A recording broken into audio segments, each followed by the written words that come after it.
Welcome back, everyone. This is an original story from Hidden Revenge family, and it took a turn you truly didn't see coming.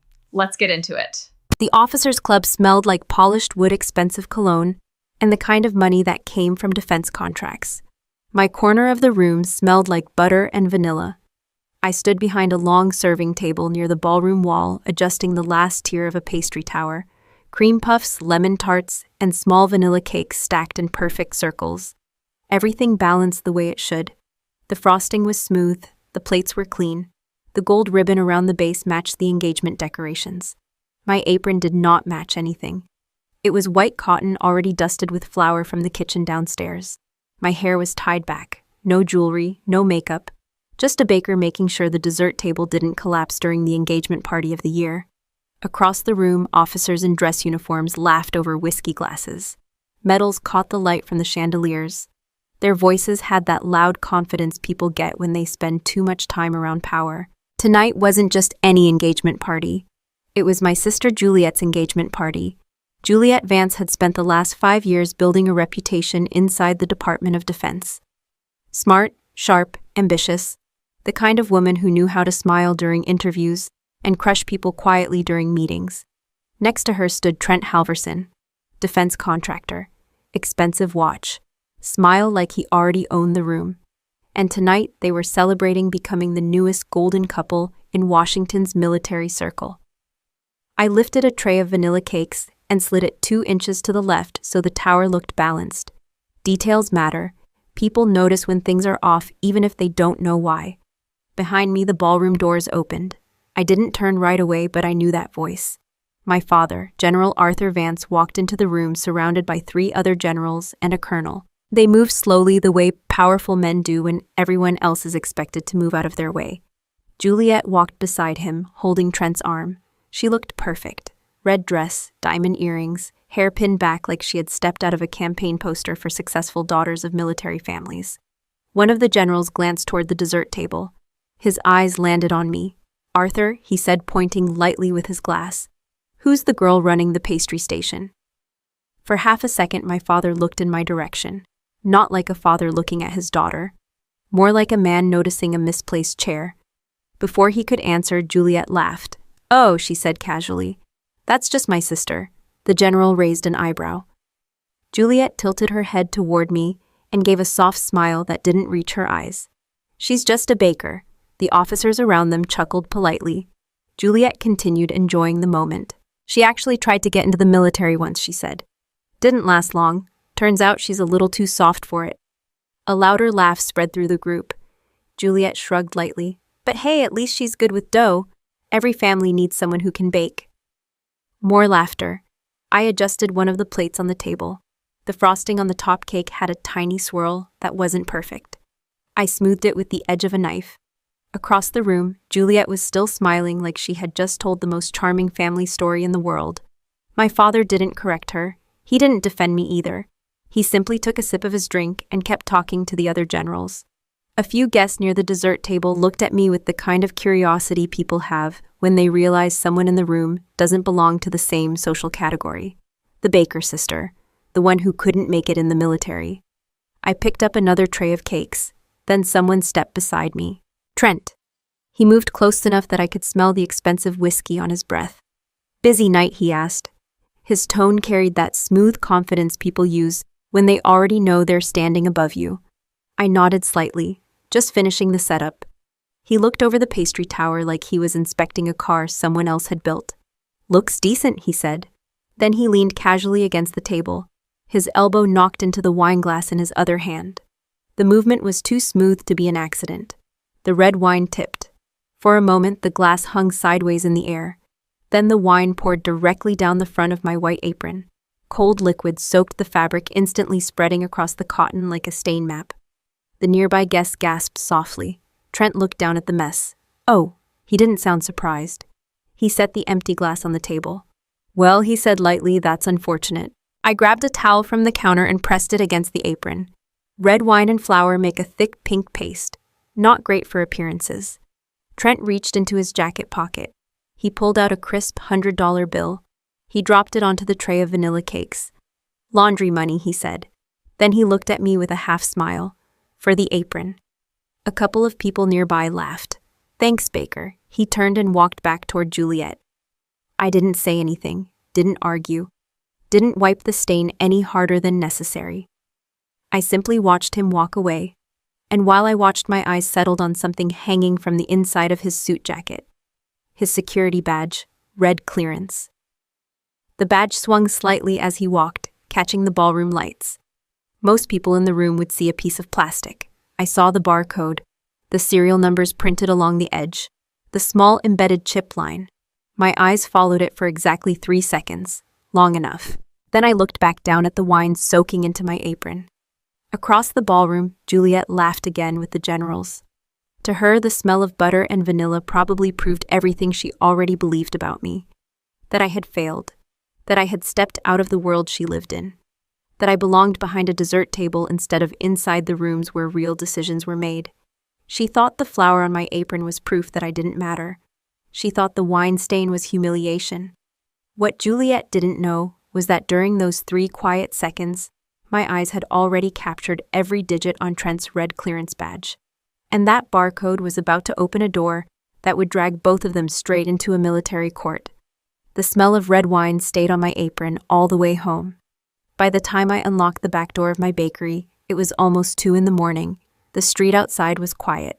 The kind of quiet you only get in small business districts after midnight. No traffic, no music, just the low hum of a streetlight and the distant sound of a delivery truck somewhere a few blocks away. Inside the bakery, the air was warm and familiar. Yeast, butter, sugar. I turned on the small lamp above the work counter instead of the main lights. No reason to wake the entire room when I only needed a small circle of light. The stainless steel tables reflected the lamp softly. Mixing bowls sat stacked on the drying rack. 3 trays of bread dough were already proofing for the morning batch. My assistant would come in at 6, which meant I had 4 hours. I hung the wine-stained apron on a hook near the sink. The red mark had spread across the fabric like a bad painting. For a moment, I looked at it. Then I turned away and walked toward the freezer in the back. The freezer door was heavy and metal, the kind restaurants use for bulk ingredients. I pulled it open and stepped inside. Cold air hit my face immediately. Flour bags were stacked along the left wall, butter crates on the right, frozen berries in labeled containers. Most people who saw this room would think it was just storage. They would be wrong. I walked to the back corner and grabbed the top of a 50-kilogram flour sack. The bag slid across the floor with a soft scraping sound. Behind it was a smooth metal panel. No handle, no keypad. Just a small black lens. I leaned forward. The scanner activated with a quiet click. A thin red beam passed across my eye. Retina verified. The metal panel shifted open. Cold freezer air spilled into the narrow hallway behind the wall. I stepped through and the panel closed quietly behind me. The temperature changed immediately. The hallway was warm and dry, lined with insulated panels and quiet ventilation vents. At the end of it was a door with a biometric pad. Sensitive Compartmented Information Facility. ASCIF. Most people imagine intelligence work happening inside government buildings. They rarely imagine it happening behind a bakery freezer. The door unlocked with a soft mechanical sound when I placed my hand on the reader. Inside the room, the lights turned on automatically. 3 monitors, 2 secure servers, a satellite uplink terminal mounted against the far wall. The equipment hummed quietly. I walked to the central workstation and sat down. The chair rolled slightly on the floor as I pulled the keyboard closer. On the screen, the secure network login prompt waited. I entered my credentials. Access granted. A second prompt appeared for case files. I didn't open any of them. Instead, I pulled a small notebook from the desk drawer. Inside were numbers. 16 digits. The barcode sequence I had memorized from Trent's red clearance badge. Most people think barcodes are random. They aren't. They're structured identifiers. Agency, access class. Contractor division, authorization block. Which means if you know how to read them, you know where to start digging. I typed the sequence into the secure database search. The system processed for 2 seconds. Then the first file appeared. Halverson Trent, Defense Procurement Contractor. I leaned back slightly and opened the record. Basic information first. Defense logistics contracts. 3 separate companies tied to his name. Millions in federal defense orders. None of that surprised me. What mattered was the numbers attached to the equipment orders. Ballistic armor plates, body armor kits, combat supply shipments. I opened the procurement audit records. The numbers didn't match. One column showed the approved cost for armor shipments. Another column showed the build cost. The difference was huge. Price inflation, classic contractor fraud. But that alone wouldn't explain the clearance level on Trent's badge. So I opened the field reports attached to the shipments. That's when the numbers changed from fraud to something worse. Armor defect reports. Multiple shipments flagged by inspection teams. Structural weakness in the ballistic plates. The plates passed visual inspection but failed under high-velocity testing, which meant soldiers in the field would believe they were protected, when they weren't. My jaw tightened slightly as I read the summary line. Material failure risk critical. The reports should have triggered a recall. Instead, every report had been closed, approved, shipment authorized. I opened the authorization signature. A digital approval stamp appeared at the bottom of the document. For a second, I thought I had read it wrong, so I opened the next report. Same approval, then the next. Same signature again. Juliet Vance Defense Procurement Oversight Division. I leaned back slowly in the chair. The room was quiet except for the steady hum of the servers. Outside the SCIF, the bakery freezer compressors kicked on for a moment, then shut off again. My sister wasn't just ignoring defective armor shipments. She was signing the approvals. Every shipment that left with faulty materials carried her authorization, which meant the chain was simple. Trent inflated the contracts. The suppliers delivered defective armor. Juliet approved the shipments anyway. And the difference in cost moved quietly into contractor accounts. I opened the financial transfer logs linked to Trent's companies. The numbers lined up perfectly with the contract inflation. Millions of dollars moved through shell accounts. Enough money to buy the penthouse Juliet had been bragging about. Enough money to fund the engagement party at the officers' club. Enough money to pay for the diamond ring I had seen sparkling under the ballroom lights. My eyes moved back to the armor reports. Each file represented a shipment sent to combat units. Real soldiers. Real deployments. Real lives. All of it approved with my sister's digital signature. For a long moment, I just sat there looking at the screen.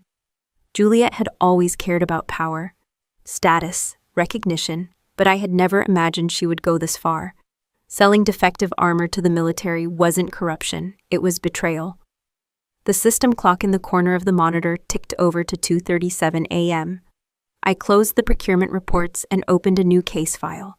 Evidence collection, financial records, shipment authorization logs, everything connected, everything traceable, everything prosecutable. The engagement party was supposed to celebrate Juliet's future. Instead, it had just handed me the key to destroying it. I looked once more at the approval signatures on the armor shipments. My sister's name sat neatly beside Trent's contractor authorization. 2 signatures, 1 crime. Across the room, the server lights blinked steadily as the data copied into the case archive. Outside the SCIF, trays of bread dough continued rising quietly in the bakery kitchen. The world upstairs smelled like sugar and butter. Down here, the numbers smelled like treason, because no amount of sweet frosting can hide the stink of betrayal. And right now, I was the one holding the knife that would cut the cake. The first tray of bread came out of the oven just as the sun started pushing light through the front windows of the bakery. Warm air filled the room with the smell of fresh dough and butter. My assistant Carla was stacking croissants into the display case, while the coffee machine hummed behind the counter. To anyone walking in, the place looked exactly the way it always did in the morning. Small bakery, quiet street, normal life. What they couldn't see was the 4 hours I had spent underground in the SCIF reading evidence that could destroy 2 people sitting comfortably at the top of Washington's defense circle. I was cutting a loaf of sourdough when the bell above the door rang. The entire room seemed to pause for a second. Carla looked up, then her posture straightened immediately. A man in a decorated military uniform had just walked into the bakery. General Arthur Vance never walked anywhere unnoticed. Even inside a small neighborhood bakery, he carried the same presence he had inside a Pentagon briefing room. Perfect uniform, polished shoes, straight posture that made everyone else automatically stand a little taller. Carla whispered quietly beside me, "Is that your dad?" "Yes," I said calmly. She wiped her hands on her apron and stepped back. "I'll, check the ovens." She disappeared into the kitchen. My father walked slowly toward the counter. He didn't look at the bread display, didn't look at the pastries, didn't even look at me at first. Instead, he looked around the room like he was inspecting a temporary field station. Then his eyes landed on me. "You're busy," he said. His voice carried that controlled calm generals use when they're used to giving orders instead of having conversations. "Morning rush," I said. "Coffee? I'm not here for coffee." That didn't surprise me. My father never visited places unless he had a purpose. He reached into the inside pocket of his uniform jacket. Then he placed something flat on the counter between us. A check. $50,000. The number sat in thick printed ink across the center. I didn't touch it. My father tapped the paper once with his finger. "Take it." I looked up at him. "For what?" "Close the shop," he said. The words came out calm and precise. "Take a vacation. A week should be enough." I folded my arms lightly on the counter. "A vacation, yes. Interesting timing." He ignored the comment. "Juliet's wedding is in 7 days," he continued. "There will be press, defense officials, international contractors." His eyes moved briefly across the room again. "This place," he said, gesturing lightly toward the bakery, "is not part of that world." I stayed quiet. He leaned slightly closer to the counter.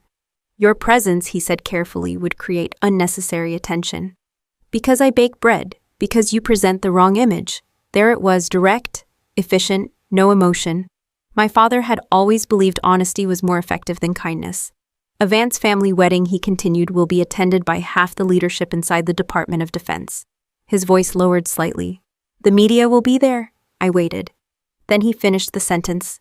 "A flower-covered baker standing next to decorated officers sends the wrong message." The words hung in the air between us. Behind him, a customer quietly walked into the bakery, saw the uniform, and decided to come back later.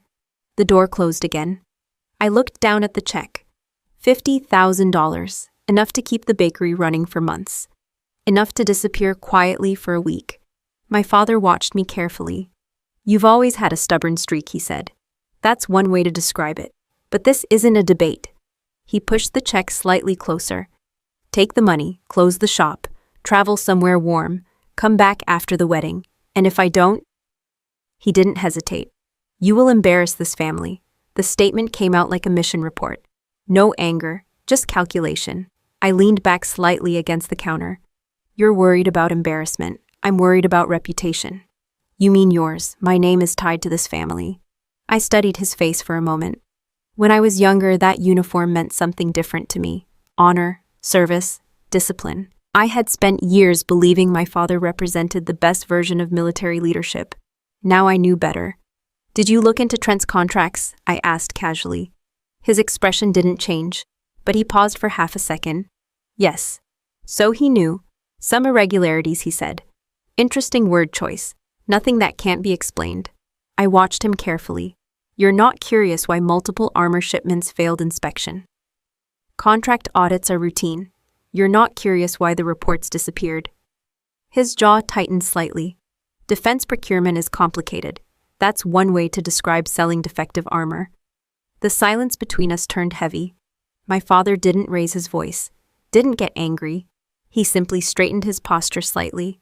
"Be careful what accusations you make."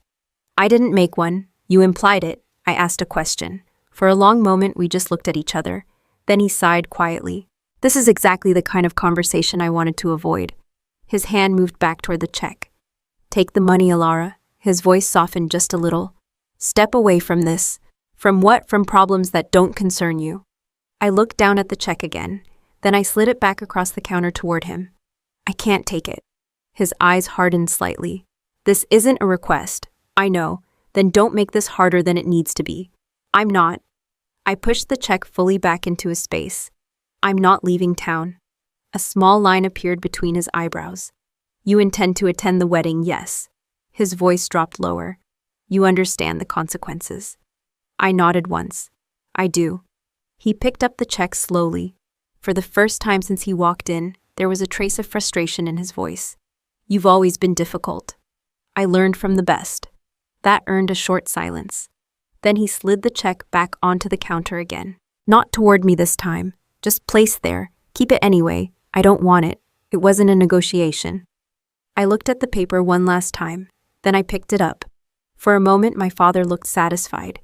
Then I folded the check once, twice, and placed it back in front of him. I'll be at the wedding, I said calmly, but not as a guest. He frowned slightly. What does that mean? I smiled lightly. I'll help with the catering. He stared at me like he couldn't decide whether that was insulting or pathetic. Finally, he shook his head once. Do whatever you want.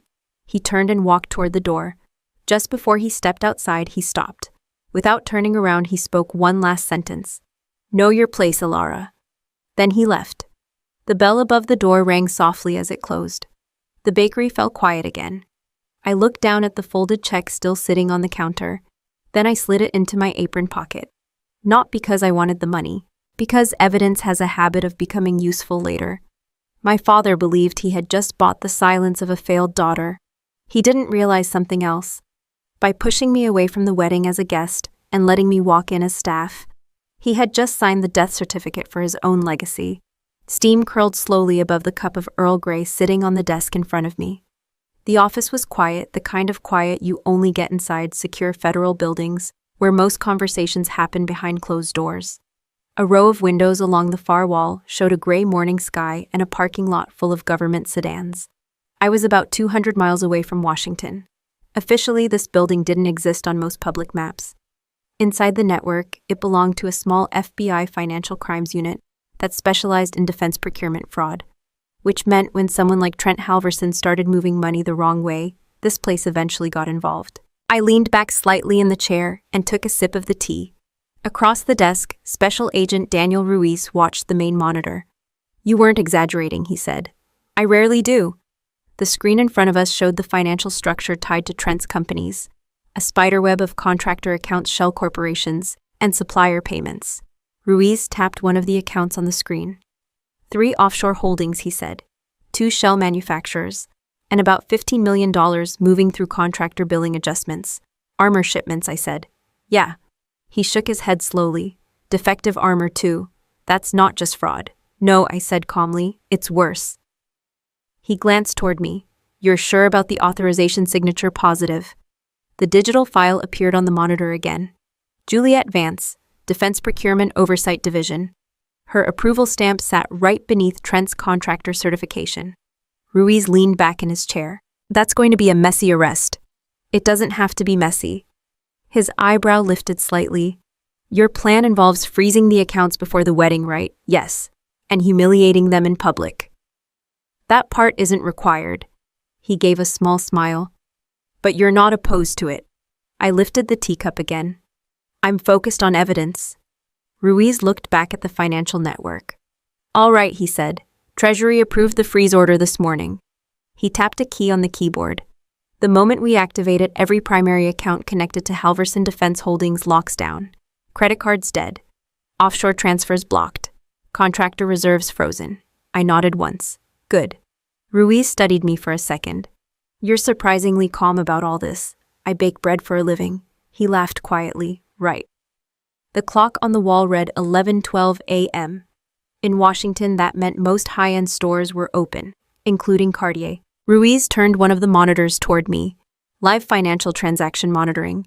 Let's see if our groom is shopping today, he said. The system pulled recent card activity. There it was, Halvorsen, American Express Black Location, Cartier Boutique, Georgetown. Amount pending. I leaned slightly forward. Ruiz whistled softly.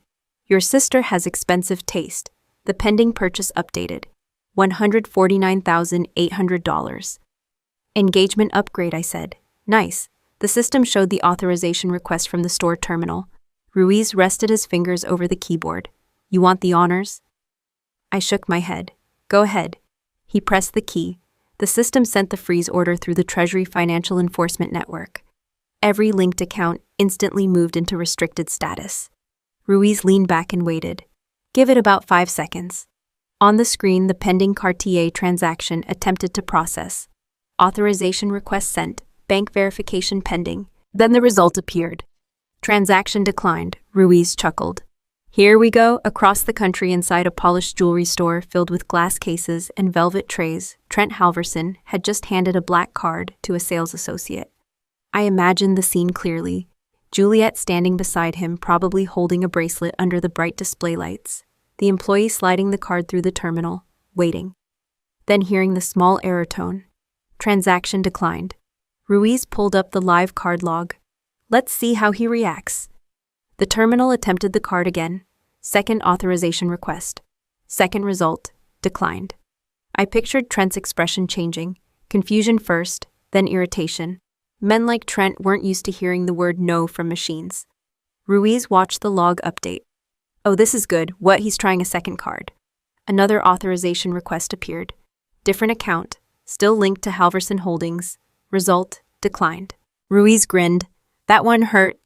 On the screen, we watched the next move. Trent's phone number appeared in the transaction log. He was calling the bank.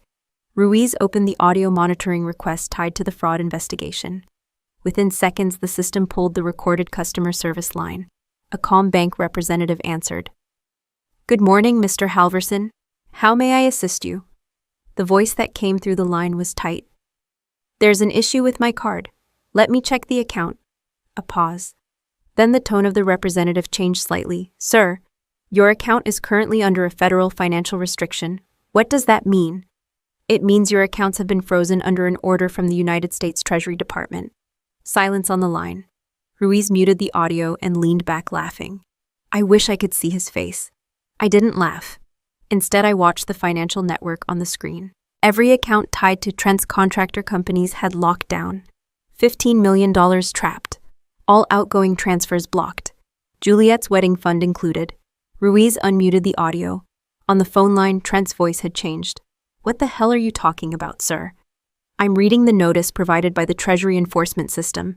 That's impossible. I recommend contacting your legal counsel. The call ended abruptly. Ruiz shook his head. He's sweating now. I pictured the jewelry store again. Trent standing beside Juliet. 2 declined cards. A confused sales associate. A very expensive bracelet still sitting on the velvet tray. Juliet probably whispering something sharp in his ear. Trent trying to smile like everything was under control. Men like him always assumed the system made mistakes. They believed problems would disappear if they just called the right person. Ruiz turned to me. They'll assume it's a Pentagon audit glitch. Exactly. You want them nervous but not running? Yes. He nodded slowly. 3 days until the wedding. 3 days. He studied the financial lock screen. You really planned this out? I had time. Ruiz glanced at the teacup in my hand. You don't look like someone who just dropped a financial bomb on a defense contractor. I told you, I said. I bake bread. He laughed again. Across the screen, Trent's accounts remained frozen. No transactions, no withdrawals, no escape.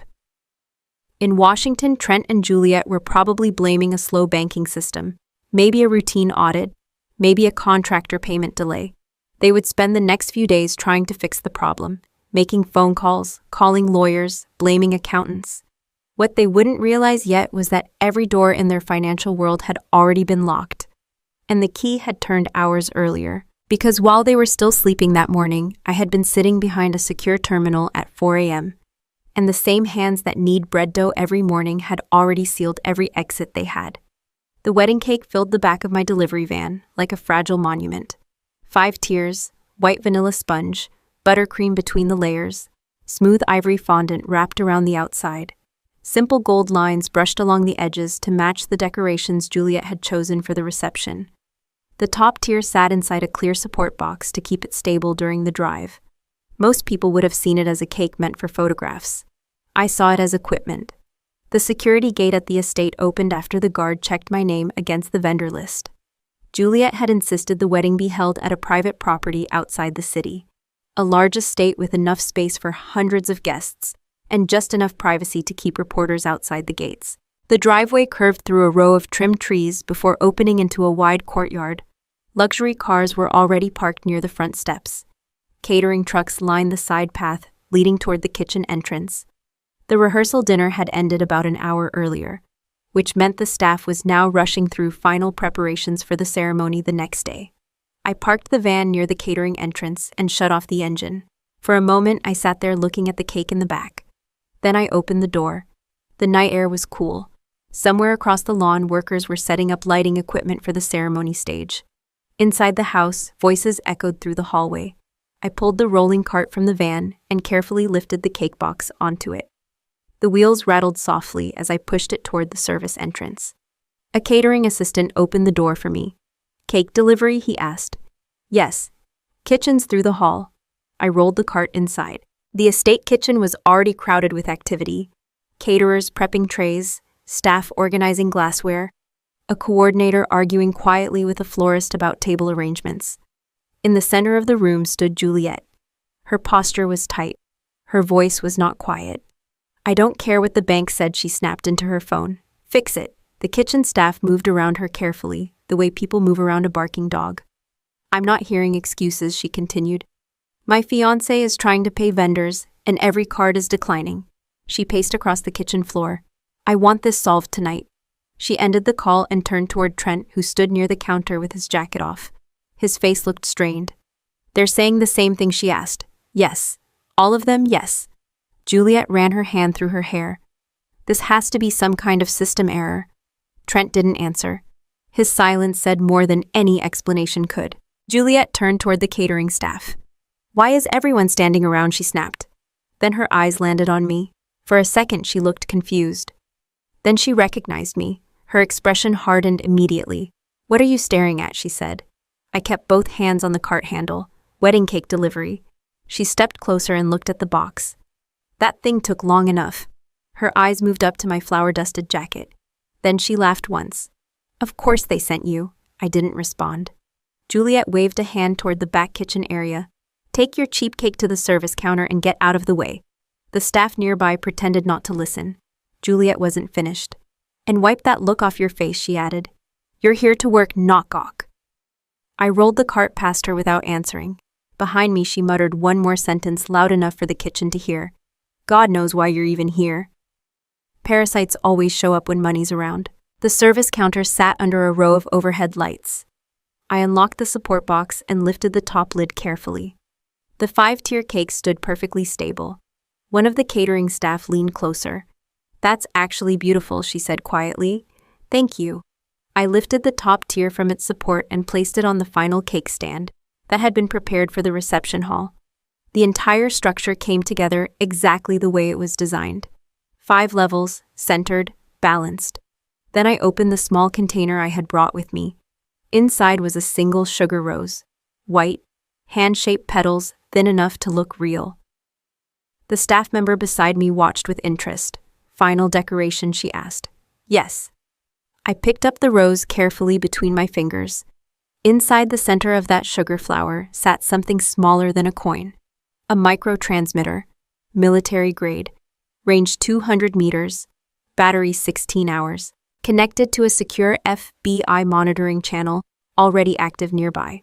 From the outside, the rose looked like a simple decoration. From the inside, it was a listening device placed at the highest point of the wedding cake, which meant it would sit directly in front of the bride and groom during the reception. I set the rose gently on top of the cake. Then I pressed the base slightly into the fondant so it held firm. The transmitter activated instantly.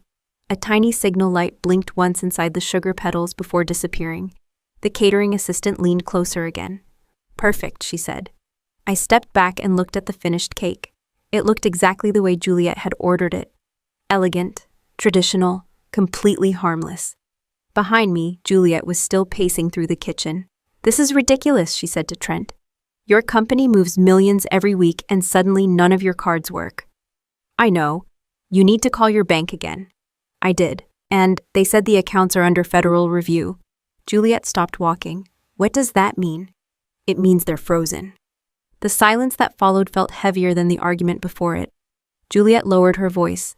That's impossible. I told you what they said. Her jaw tightened. Then call someone at the Pentagon. I already tried. And no one's answering. Juliet looked around the room, clearly aware that staff members might be listening. Her voice dropped to a whisper. This better be a temporary system issue. Trent nodded slowly. It has to be. I wiped my hands on a towel and closed the empty cake container. Juliet noticed the movement. Why are you still standing there? She snapped. I looked up calmly. Cake is finished. Then get out. She pointed toward the door. Kitchen staff only. I nodded once and picked up the empty container. As I walked past her, she waved me away like I was an insect buzzing near her glass. Seriously, she muttered. Just disappear. I pushed the cart toward the service exit. Behind me, the 5-tier cake stood in the center of the preparation table.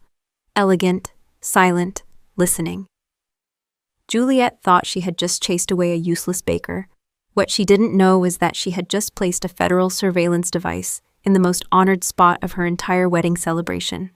The string quartet started playing just as the first line of black sedans rolled through the estate gates. From the outside lawn, the wedding looked exactly the way people expected a military power wedding to look. Uniforms everywhere, decorated officers shaking hands, contractors in expensive suits, champagne moving across silver trays carried by catering staff in clean white jackets. Flags stood beside the ceremony platform. The press cameras were kept far outside the property line, but the inside crowd was even more important. Senior defense officials, retired generals, industry executives, the kind of people who signed contracts worth billions. From the lawn, everything looked flawless. From where I stood near the service corridor, it looked like a stage set. I wore a black catering jacket and carried a tray of empty champagne glasses. No one looked twice at staff moving between the kitchen and the ballroom. That's the thing about power events. The people serving the drinks become invisible, which made it the perfect place to stand quietly, with a small wireless earpiece hidden behind my hair. The signal light on the receiver blinked once. The sugar rose was working. Inside the ballroom, the wedding cake sat on a pedestal under soft lighting. 5 white tiers, gold lines, and the tiny transmitter listening to everything happening within a few feet of the bride and groom. But right now, the microphone wasn't picking up the ballroom. It was picking up something more interesting. Heavy breathing, a door shutting, a voice. Trent. His breathing sounded uneven through the earpiece. Close the door. Fabric rustled. Another voice entered the signal. Juliet. What is wrong with you? She snapped quietly. The microphone picked up the sound of heels on a hard floor. You dragged me out of the reception room 5 minutes before the ceremony. Keep your voice down. Why? Because we have a problem. Juliet laughed once, sharp and impatient. Of course we have a problem. Every one of your credit cards stopped working. This is bigger than that. Silence. Then Juliet's voice lowered. What are you talking about? The microphone picked up a chair scraping across the floor. Trent spoke again, quieter now. The accounts are frozen. You already told me that. No, he said. They're not just frozen. They're under federal seizure. The words hung in the air. I leaned slightly against the service wall and listened. Juliet's voice came back slower. That doesn't make any sense. It makes perfect sense. What did the bank say? They said the order came from the Treasury Department. Another pause. Then the shift in Juliet's voice. Small at first, then sharper. You're telling me the government froze all your accounts 3 days before our wedding? Yes, why? Because the FBI is investigating. The silence that followed lasted longer this time. I could almost picture the room. Juliet standing in front of him, her perfect posture slowly tightening. Her voice came back thin. What exactly are they investigating? Trent didn't answer immediately. When he spoke again, the calm tone he used in public was gone. They know about the armor contracts. Juliet inhaled sharply. You told me that paperwork was clean. It was supposed to be. Then why are they freezing your money? Because someone opened an investigation. Juliet started pacing. The microphone picked up the quick steps. You said your legal team handled everything. They did. Then explain why the FBI is suddenly looking at our accounts. I don't know, her voice rose. You don't know, I said, keep your voice down. The sound of a chair hitting the wall echoed through the microphone. Juliet was angry now. This wedding is happening in 10 minutes and you're telling me the federal government is investigating your company? I'm telling you something worse. The words came out heavy. I bought a flight. Juliet stopped moving. A flight to Dubai. When tonight? The silence on the line turned cold. I could hear Juliet breathing through the microphone. You're joking. I'm not. You're running. I'm surviving. You're abandoning me. Juliet, listen to me. No, she snapped. You listen to me. Her voice cracked with anger. We built this entire operation together. You approved the shipments. Because you said the materials passed inspection. That doesn't matter anymore. What does that mean? It means when the FBI finishes digging through the accounts, they'll come for me first. And then what? They'll follow the signatures. Another silence. Juliet's voice dropped to a whisper. You mean mine? Yes. She laughed once, but there was no humor in it. So your brilliant plan is to get on a plane and leave me standing here in a wedding dress while the federal government arrests me? I didn't say that. You didn't have to. The microphone picked up the sound of fabric moving quickly. Juliet stepped closer. You're running and leaving me to take the fall. I'm leaving before they have proof. And what happens to me? Trent hesitated. You're smart. You'll figure something out. For the first time since the signal started, Juliet sounded truly afraid.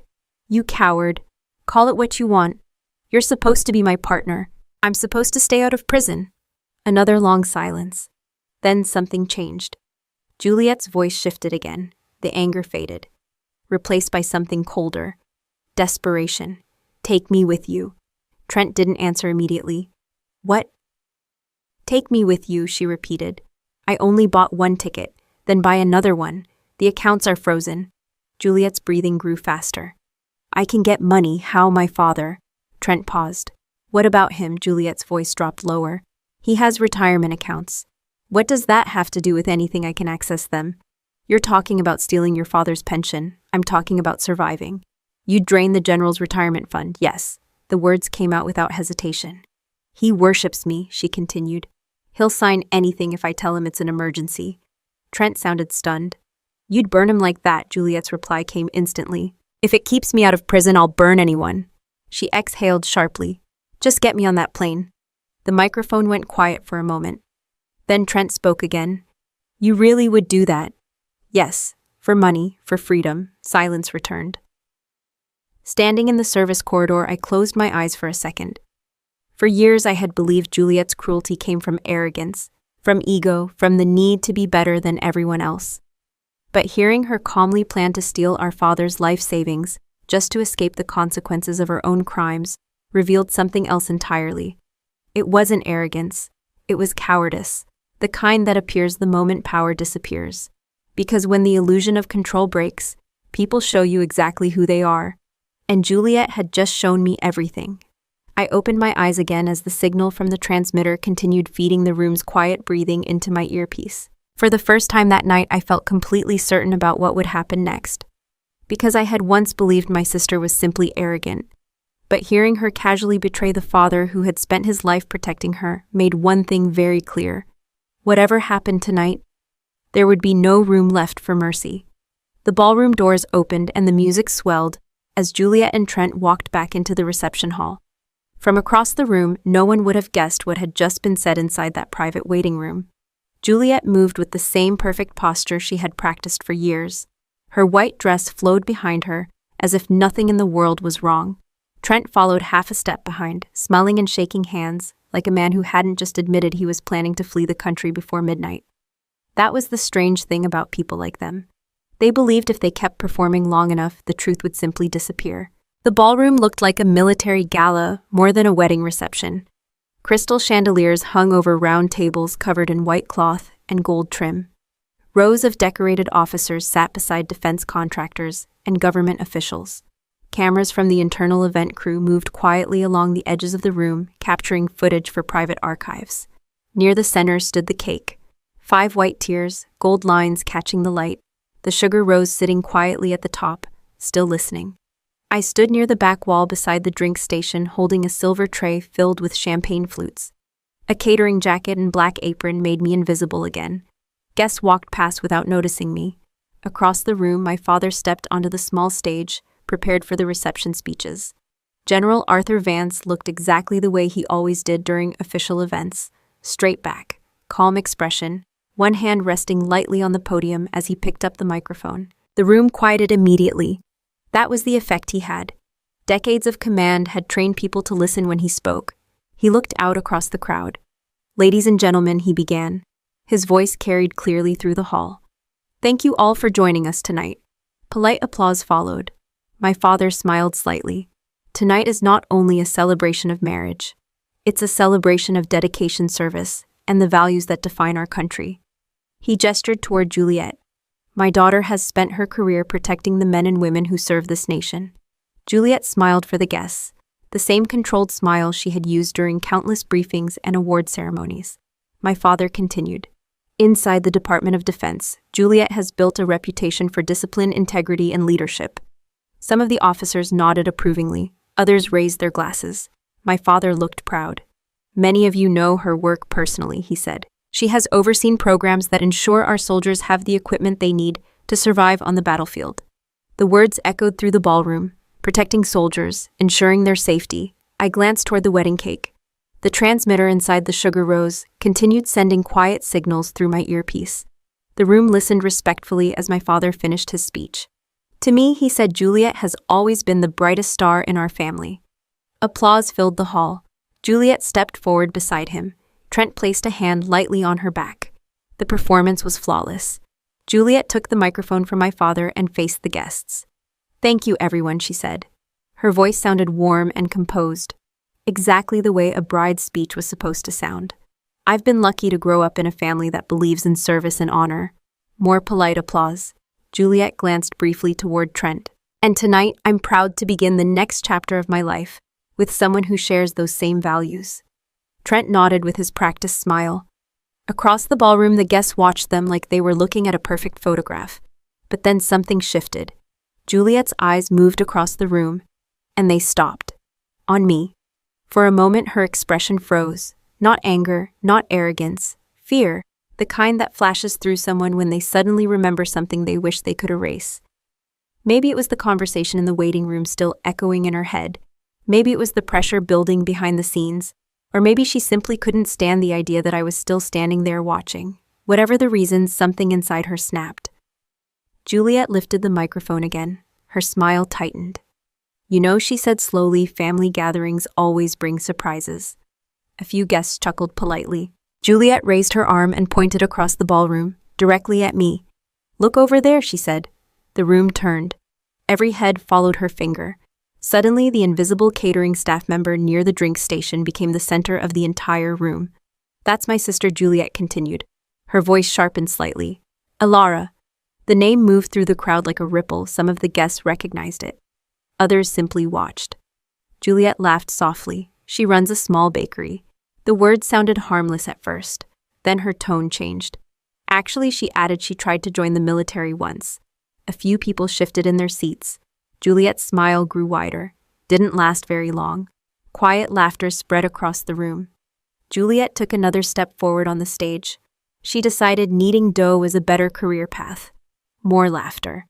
My father looked uncomfortable now, but Juliet wasn't finished. She pointed toward me again. Look at her standing there with a tray of drinks. Her voice turned sharper. A person who contributes absolutely nothing to the country she lives in. The laughter faded. Guests exchanged uneasy glances. Juliet leaned closer to the microphone. Families like ours represent service, she said coldly. Sacrifice, honor. Her eyes locked on mine across the ballroom. And families like ours have no place for people who choose to live small, useless lives. The room went quiet. No one laughed this time. The tension spread slowly through the hall. I could feel hundreds of eyes staring at me, waiting, watching. Some of the guests looked uncomfortable. Others looked curious. They expected something dramatic, a breakdown, an argument. A baker's sister finally snapping in front of the entire military elite. Instead, I set the tray of champagne glasses down on the nearby table. Then I reached behind my waist and untied the black apron around my uniform. The fabric slipped loose easily. I folded it carefully, one clean fold, then another. The room remained completely silent. I placed the folded apron on the tray. Across the ballroom, Juliet watched me with a look that mixed confusion and triumph. She thought she had just humiliated me in front of everyone who mattered. What she didn't realize was that humiliation only works when someone still cares about your opinion. And right now, I cared about something else entirely, because I already knew something the entire room didn't. In less than 10 seconds. This entire celebration was going to end. The silence in the ballroom lasted exactly 8 seconds. Then the first sound came from the entrance hall, glass shattering. The noise cracked through the room like a gunshot. Several guests flinched. A few chairs scraped loudly against the floor as people turned toward the doors. The heavy oak doors at the end of the ballroom slammed open so hard they bounced against the walls. Boots hit the marble floor, fast, precise. A line of men in black tactical gear flooded through the entrance. FBI, body armor, tactical helmets, rifles held low but ready. They moved like a machine. 2 agents covered the hallway behind them. 4 spread across the sides of the ballroom. Another group advanced directly toward the center of the room, where Juliet and Trent still stood near the stage. Guests jumped to their feet. Someone dropped a champagne glass. It shattered on the floor beside a table of defense contractors. The string quartet stopped playing instantly. For a moment, no one understood what they were seeing. Then my father stepped forward. General Arthur Vance had spent 30 years commanding troops. He didn't react like a confused guest.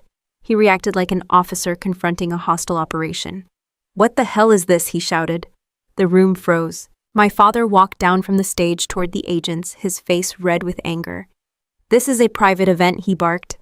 "Who authorized this operation?" No one answered him. The agents continued moving into position. One team surrounded the stage. Another blocked the ballroom exits. 2 agents stepped directly behind Trent. The room buzzed with whispers now. Government officials exchanging nervous looks. Contractors quietly stepping back from their chairs. Then a new figure entered through the open doorway. He didn't wear body armor, just a dark suit, gray hair, calm expression. The agents shifted slightly to clear a path for him. Even before he spoke, several people in the room recognized him. Mitchell Hayes, director of the Federal Bureau of Investigation. The room fell silent again. My father stared at him. "Director Hayes," he said sharply, "you will explain immediately why your agents have just stormed my daughter's wedding." Hayes didn't answer right away. Instead, his eyes moved slowly across the ballroom. He took in the guests, the officers, the contractors, the decorated stage. Then his gaze stopped on Juliet. She looked stunned for a moment. Then something else appeared on her face. Relief. Her voice cut through the silence. "Oh, thank God." Several guests turned toward her. Juliet pointed across the ballroom, directly at me. There, she shouted. Her voice carried through the entire hall. "That's her!" The room turned again. Every head followed her finger back toward the drink station. Juliet's voice rose higher with confidence. "She's the one who called you people." Her smile returned sharp and vicious. My jealous little sister couldn't stand seeing me succeed. A few confused murmurs spread through the guests. Juliet continued louder now. "She's been causing problems all week." She pointed again. "That baker right there." Her voice dripped with satisfaction. "Arrest her." The FBI agents didn't move. Juliet blinked. "Did you hear me?" she demanded. "That woman has been interfering with federal contracts." Still nothing. Director Hayes walked slowly across the ballroom floor. His shoes made soft clicks against the marble. He didn't look at Juliet. He didn't look at my father. He walked directly toward me. The crowd parted slightly as he approached. When he reached the cake table, he stopped. For a moment, he looked at the 5-tier cake under the lights. Then he glanced at the tray where my folded apron rested. Finally, he looked at me. I picked up the silver cake knife from the table and held it out to him. He took it calmly. Several guests leaned forward in confusion. Hayes turned toward the cake. He slid the knife cleanly through the top tier and cut a small slice. The room watched in complete silence. He lifted the piece carefully with the serving spatula. Then he tasted it. For a moment, the most powerful law enforcement officer in the country simply stood there eating wedding cake in the middle of a federal raid. A few seconds passed. Then Hayes smiled slightly. "Good cake," he said. He set the plate down on the table. Then he turned toward me again. The entire ballroom waited. Hayes took my hand and placed a brief formal kiss on the back of it. Gasps moved through the crowd. Juliet's mouth fell open. Hayes released my hand and turned toward the room. His voice carried clearly through the stunned silence. "Excellent work." He nodded once, both the cake and the operation. Then he spoke my name, Senior Agent Vance. The title dropped into the room like a grenade. Several guests audibly inhaled. My father didn't move.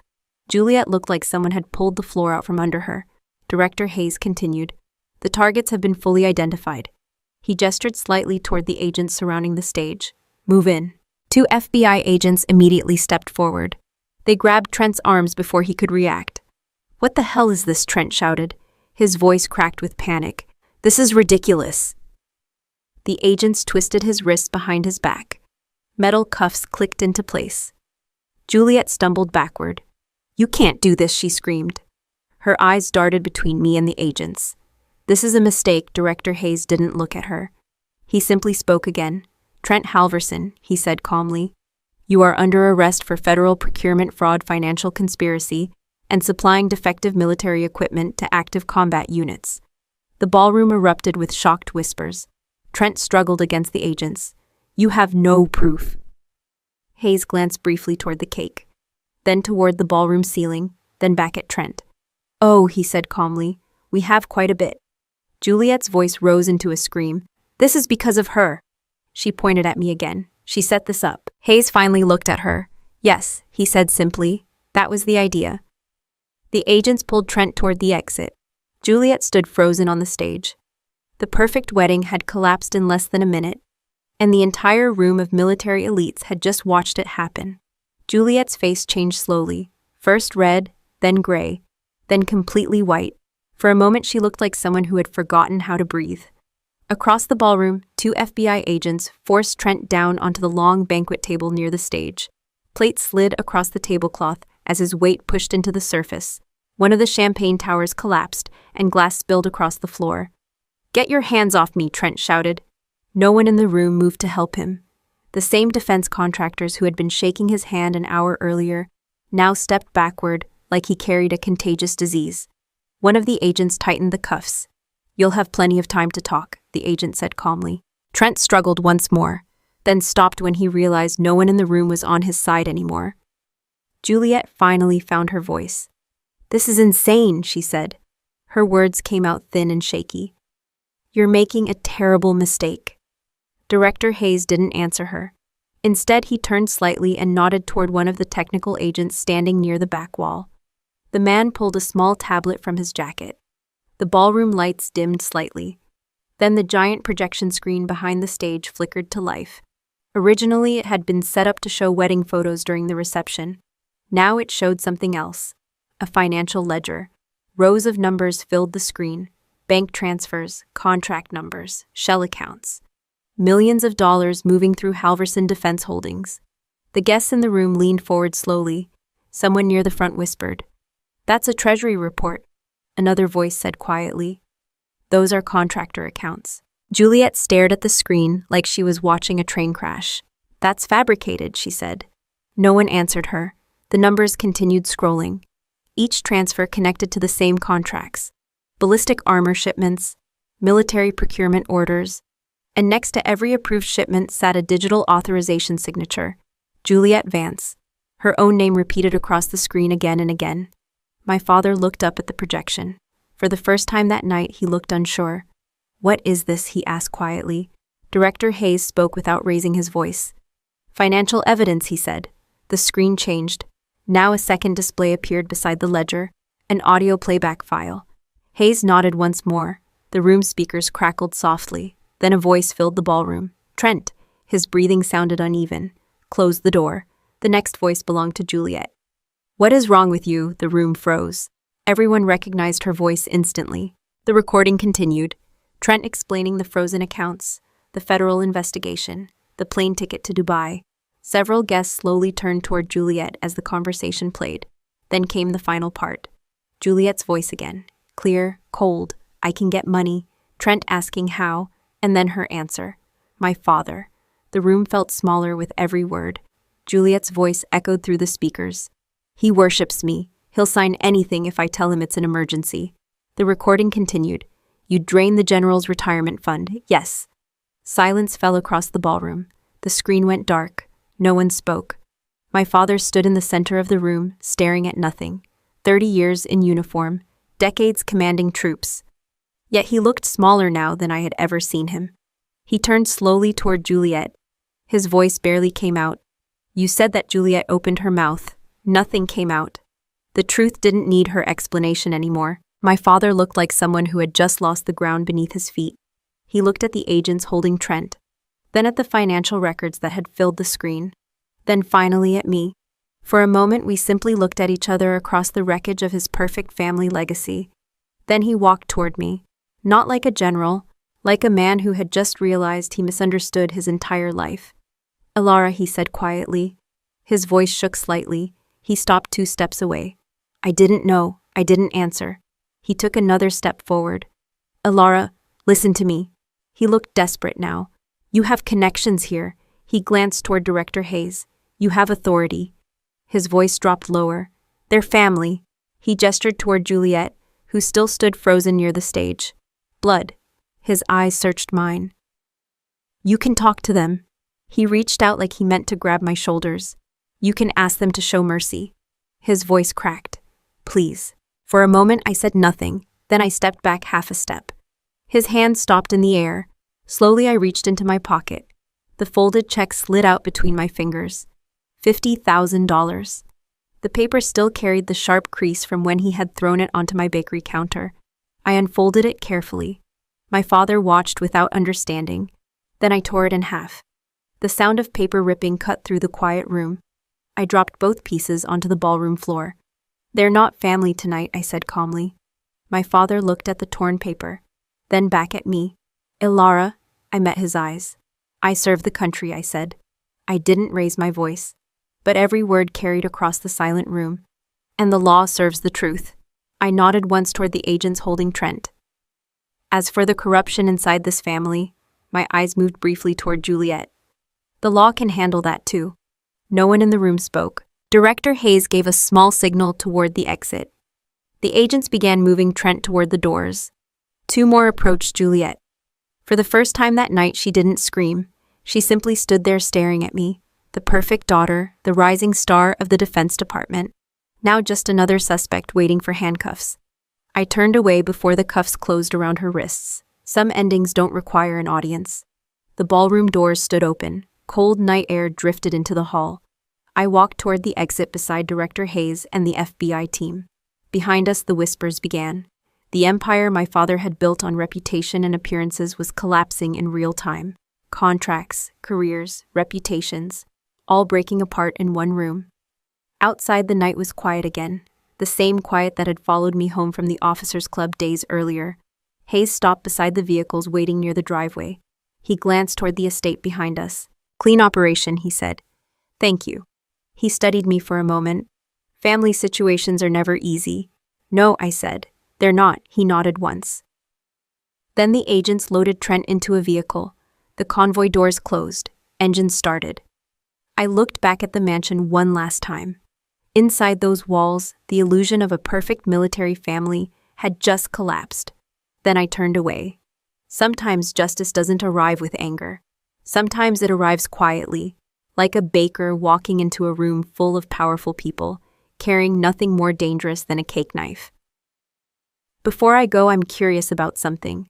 If you were standing in my place that night, would you have done the same thing?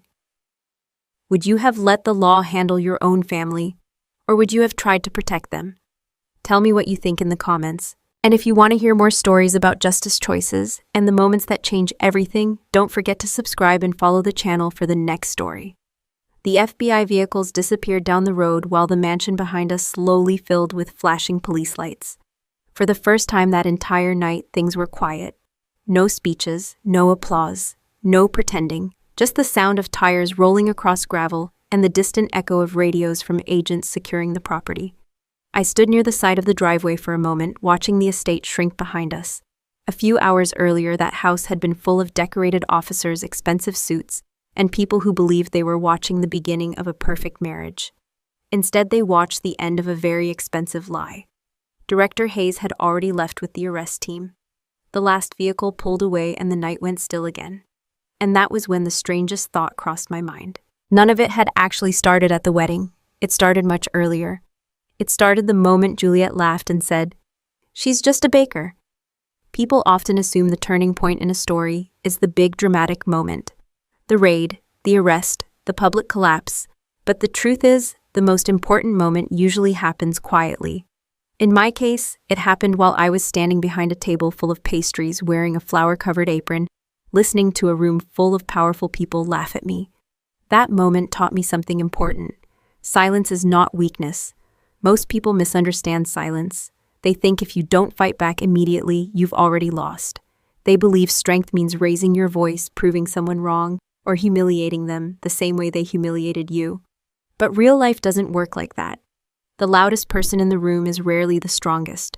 More often, they're just the most desperate to be believed. Juliet didn't insult me because I embarrassed her. She insulted me because she was afraid. People who are secure in their position don't waste time attacking others. They don't need to. When someone goes out of their way to belittle you in front of a crowd, it usually says more about their fear than your worth. I understood that long before the wedding. But that doesn't mean it was easy to stand there and hear it. No one enjoys being treated like they're invisible. No one enjoys being laughed at. The difference is what you choose to do with that moment. Some people respond with anger, they shout, they argue, they try to prove their value immediately, and sometimes that feels good in the moment, but it almost never changes anything. When two people start shouting in the middle of a room, the truth usually disappears, and the drama becomes the main event. That's exactly what someone like Juliet wants: a reaction, a scene, a moment where the focus shifts away from them. The best way to win that kind of situation is to refuse to play the game. That's what silence does. Silence forces people to keep talking.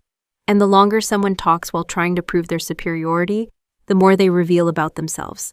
Juliet didn't collapse because I argued with her. She collapsed because she kept talking. She kept showing the world who she really was. All I did was give her the space to do it. That lesson doesn't just apply to weddings or family drama. It applies to everyday life.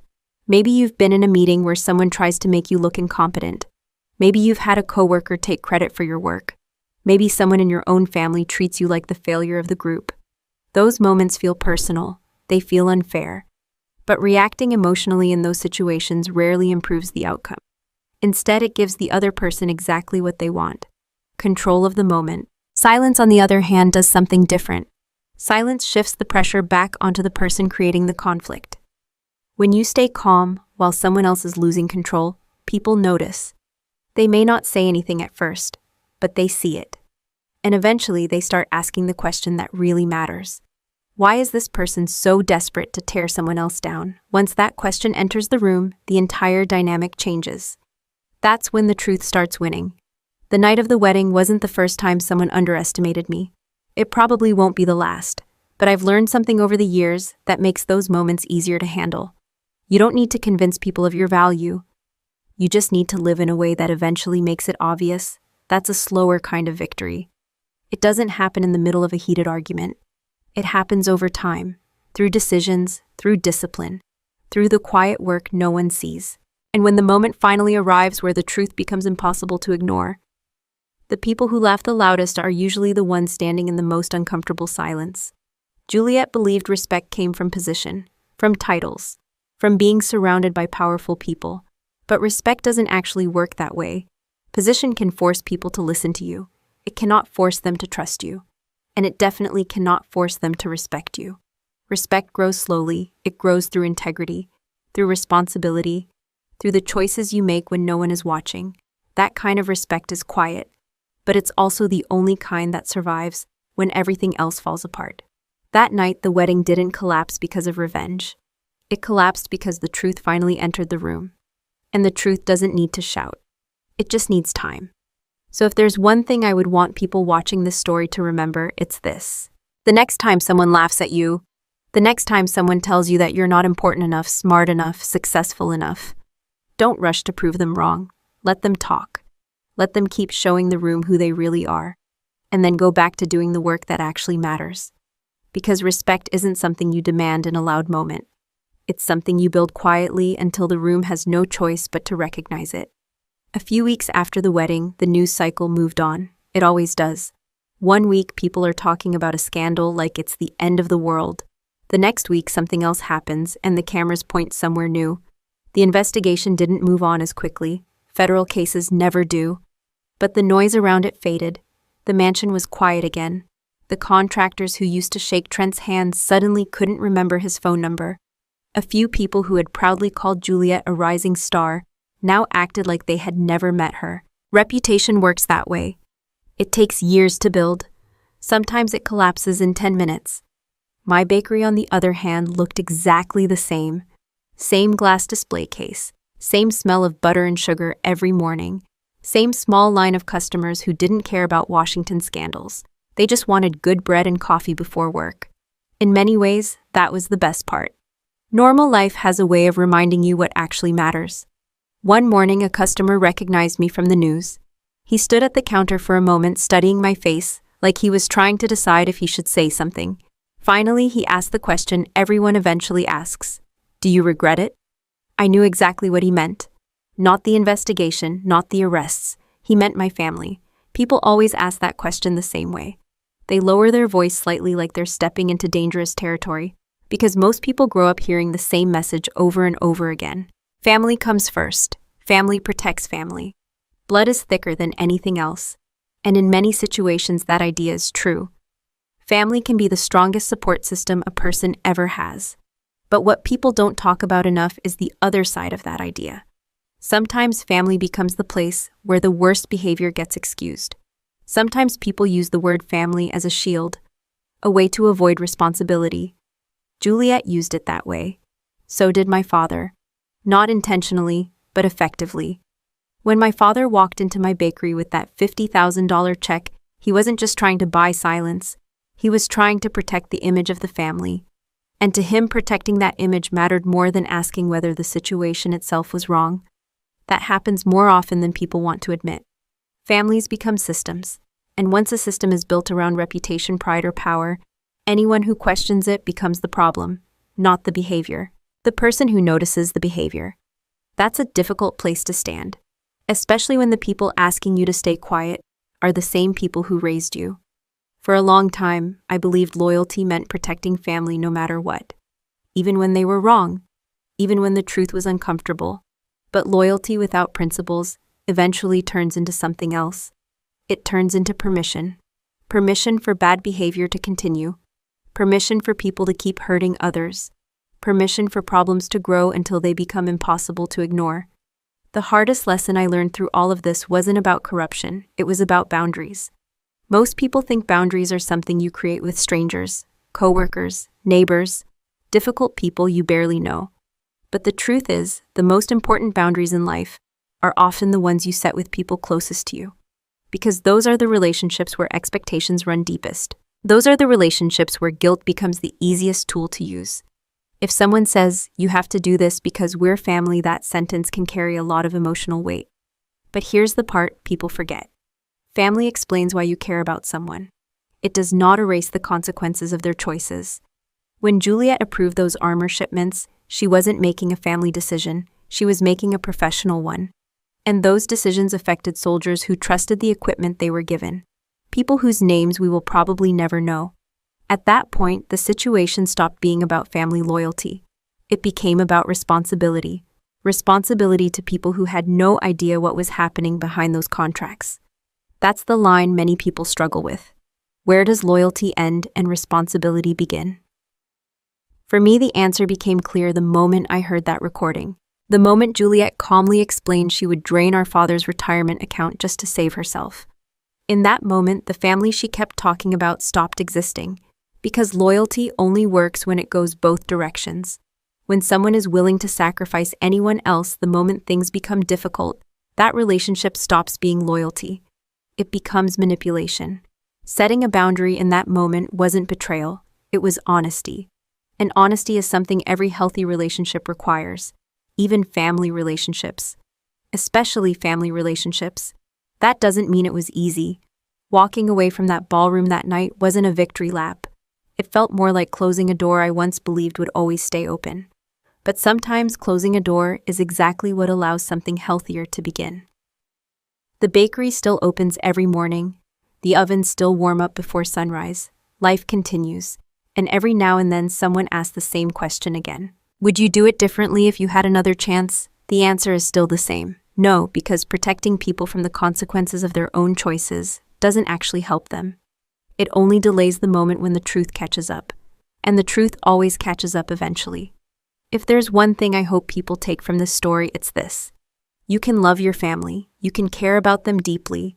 You can even forgive them for things that hurt. But you are never required to abandon your principles just to protect someone else's mistakes. Real loyalty doesn't demand silence. Real loyalty demands honesty, even when that honesty is difficult. Especially when it is, because the strongest families aren't the ones that hide the truth. They're the ones strong enough to face it. And sometimes the most important line you'll ever draw in your life is the one that separates love from permission. Final note. This story is a work of fiction, but the valuable lessons we discuss are entirely real and continue to happen to many people every day. If this style isn't for you, that's perfectly okay. Please feel free to look for other content that better suits your needs.